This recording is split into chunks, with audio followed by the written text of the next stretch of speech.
El hombre cazador se dio cuenta de que era más práctico arrastrar una presa que llevarla a la espalda. El día que se unieron dos ruedas a una plataforma con un eje intermedio, nació el primer vehículo de la historia.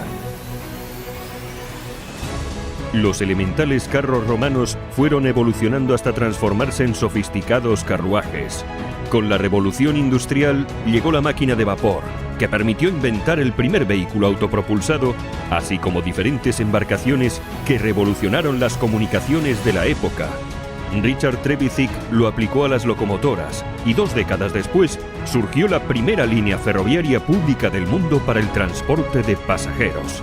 La bicicleta fue otra de las beneficiadas de la invención de la rueda, permitiendo los desplazamientos de las personas en cada vez menos tiempo. La importancia de la rueda y el vapor en la evolución de los medios de transporte.